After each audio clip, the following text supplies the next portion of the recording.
What's up, guys? Eric Prey, Focus Fishing Guide Service, Table Rock Fishing Intel. Got another video fishing report for you for Table Rock. It is Wednesday, March 30th. Was going to shoot this yesterday, but had kind of a busy day. Did a trip, ran home. Had to be back down for a event at Chateau for CNH Reman. Thanks to Jack Stack, Dick Mosier, and Trent for inviting us down to do that. It was kind of a cool deal. But have pretty much been on the water 7 days a week until the day when we got the rain and storms this morning. So I got canceled out of both trips today. But the bite is improving. We're starting to see a lot more fish moving up. And this warm rain, I mean, this is a 60-degree rain we're getting right now, and it's still pouring. I guess we got 1 or 2 inches with another inch to come. We should really get these fish moving. As far as our lake level is concerned, right now, 914.5 is the last I saw from the Corps. It looks like they're having transmission issues again with sending out the lake levels. So 914.5. I am certain that is going to come up if we got 2 inches of rain and we've got flood warnings in place between here and the lake. So I would expect that water level to come up. Water temperature, you know, it's been right around 50 degrees. It's been kind of weird. You'd expect it to warm up with some of these warmer days, but the nights have really been cold. So we really haven't seen a big warm up. So, you know, 49.5 in the morning to like 51.2 in the afternoon. Not a whole lot of warm up. I've seen some warmer water, you know, up, not all the way up the Kings, up around Viola, because the water actually kind of clears when you get up above Jakey and that, and kind of same, and the James has been really clear, which is kind of surprising. So it hasn't warmed up that much more either, but with this rain, this runoff, you're definitely going to see that water temperature rise. A lot of bites going on. A lot of things will probably change with this rain, and the best way to stay on top of that, of course, become a pro member, Table Rock Fishing Intel. Get those daily, weekly reports, get the monthly reports, get all of our videos and everything that will help you find and catch more fish on Table Rock Lake. But if you're coming down, going to fish the lower end of the lake, fish the lower end a couple of times this week. I'll tell you what I've been doing. I have a feeling this bite is going to change with the rain, and I'll tell you what I would do if I were fishing the BFLs this weekend. What's been working down on the lower end, you know, we've had a lot of windy days. If it's windy and cloudy, I've been catching them really good on a crankbait, either a rock crawler or a wiggle wart. Most of these fish have been on those transition areas leading back into spawning pockets. Not really so much, well, I shouldn't say not so much on the main lake. Catching a few on the main lake, but most of them have been back in the creeks, going into those spawning pockets in those transition areas where you're going from bigger rock to smaller rock, anywhere from about 5 foot to about 10 foot deep. The moss has not been bad by the lower and down the lower end, so you can fish pretty much anywhere you want down there. But crankbait has been working really well. If it's windy and sunny, the swim bait bite has been better. I'm not exactly sure why that is, but I've been catching a lot more fish and a lot of smallmouth on a single swim bait, either a 2.8 or a 3.3 Kitech Fat Impact on flat gravel points. The flatter the better, the more wind the better. And why they are eating it on the bottom, you've got to scrub that thing on the bottom from about 8 to about 15 foot deep. Why they're on the bottom in that much wind, I don't exactly know, but if you get it up off the bottom, you're not going to get near the number of bites as you get as if you're scrubbing it on the bottom and keeping it down there tight to the bottom. So keep that in mind. Jerk bait bite has improved as well. Doing much better with mixed stick right now than I am anything else. And again, I'm looking for those windy areas that have either shallow brush piles around some of the docks and around some standing timber. But I've got to have wind to get bent on the jerk bait. Ghost Table Rock Shad's been my best color, but I've been catching them on Blue Bandit and Norman Flake and the other ones, but Ghost Table Rock Shad's been the best color. As far as going on this weekend with this influx of rain, and I'm sure we're gonna have runoff for at least a couple of days. So it's Wednesday, so Thursday, probably Wednesday, Thursday, maybe even Friday, we'll have some significant runoff. You will have some colored water in the back of any of the creeks and any of the steeper creeks. So I would definitely, if I were fishing the BFL this weekend, practicing on Friday, I would run the backs first, and I would throw spinnerbait, chatterbait, crankbait, a fast moving bait if I've got any colored water back there, and if the water's warmer. Spinnerbait and chatterbait would be my first two choices, and then I'd have a jig on the deck as well. But look for colored water coming in the backs of those creeks if you're fishing the BFL and you're fishing down the lower end. Go to the mid-lake area, same sort of bites have been working. Crankbait bite has been very strong, rock crawler and a wigglewort, same sort of deal.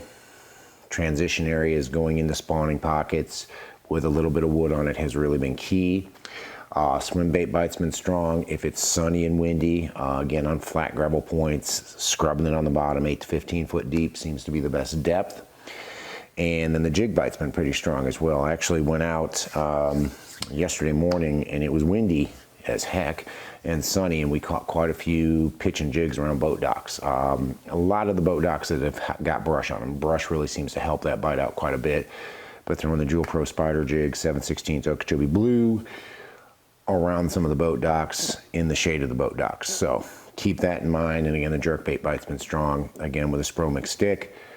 Going into this weekend, going into the BFL, again, I'm going to run the backs of creeks right off the bat. Friday, I would spend my practice time, if I was fishing the BFL this weekend, I would spend it running the backs of creeks with a spinnerbait, chatterbait, crankbait, and I would look for active fish, especially if the water's got some color back in there, especially if you still have water coming in back in there, because you're going to have a lot of shad move to the back and you'll have a lot of fish follow those shad. So head to the backs of the creeks, at least in practice, see if you can find that shallow bite for the BFL this weekend. Go up into the James. Fished the James one time last week. The bite was okay. Wasn't a great day. We fished early in the morning. It was cold. Got off the water by about 11. Bite was definitely off a little bit. Caught him on a crankbait, both the rock crawler and the wigglewort. But our better bite was on a McStick. We had some wind, didn't really have any cloud cover, but I caught him on the Ghost Table Rock Shad and the Norman Flake McStick around some standing timber and around some shallow brush piles on secondary points in the bigger creeks. Ants Creek, we caught a few. Woolly Creek, we caught a few. And Piney Creek, we caught a few. But everything was either around standing timber or around brush piles on secondary points leading into spawning pockets. So keep that in mind if you're going to fish the James. Fished a jig a little bit while I was up there, but it wasn't, just really didn't do well with it. You know, hit about 4 or 5 different places. Not saying you're not going to be able to catch them on a jig up there, but when we were up there, we didn't catch them on a jig very well. Same deal, look for runoff. Fishing the BFL this weekend, use your practice days to go to the backs of the creeks and see if you can find some runoff, see if you can find these fish. This time of year, we had the Anglers in Action about this time last year. It might have been a little bit later, but the same sort of deal happened. We had a very significant rain, 2 to 3 inches of runoff, changed the bite overnight. In practice, we were catching them on A-rig and swim bait out in standing timber, but on Derby Day, we started running backs of creeks with a spinnerbait, a chatterbait, and a crankbait, and I don't know how many fish we caught, but they all were getting loaded up in the backs of those creeks. So keep that in mind with this runoff coming in, dirtier water coming in, warmer water coming in. Those fish are going to move to the backs and get active. So you want to throw your fun baits, the quick moving baits, and keep a jig handy because they definitely will eat a jig back in there as well.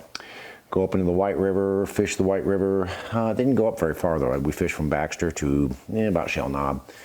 And same sort of deal, crankbait was probably our best bite. It was windy and cloudy that day. Fish were 8 to 15 foot deep, mostly on secondary points. Back in Baxter, back in Big Creek, back in Mill Creek, even some back in Hobbs on those secondary transition points.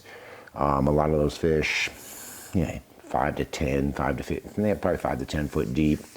Not much of a bite, but they were biting a crankbait. Caught a few on the McStick as well, but not nearly as many as I have been catching down lake. Not exactly sure why that is.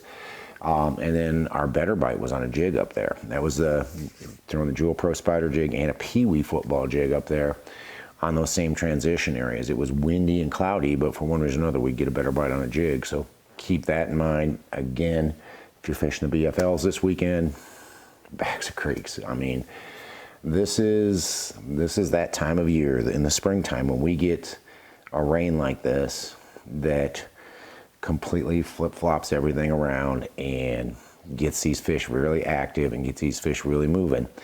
And the key is to find that warmer water with some water coming in and the nutrients coming in and the shad moving back there.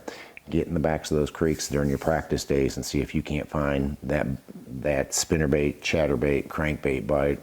I'd even throw a square bill back there. So that sort of thing. But look for those active fish towards the backs of the creeks this weekend. Guys, we are done with March. Fun months are coming up. April, May, June are usually traditionally the best months to fish table rock. A lot of fish moving up. Bites definitely getting better. Best way to stay on top of that. Join Table Rock Fishing Intel. Become a pro member. Get all the reports, daily, weekly, monthly reports. Get all that information that we have for you every month, every day to help you catch more fish on Table Rock. Check out tablerockfishingintel.com. Want to hire a guide? Give me a call. It's Focus Fishing Guide Service. You can reach me at 417-860-4743. Hit my website, focusfishing.com, and either shoot me an email or book online. I'll get back to you as soon as I can. By the way, my 2021 Camus is up for sale. I've got a couple of little things I need to do cleaning up wise, but the new one has arrived, so should be picking it up in about 2 to 3 weeks. So if you're interested in buying my 2021 Camus, you can get a hold of me at that phone number as well. Loaded out boat, ready to go. But guys, thanks for watching the video. Take a minute, check out Table Rock Fishing Intel if you haven't done so. Thanks for watching. Can't wait to hear from you. We'll see you on the water.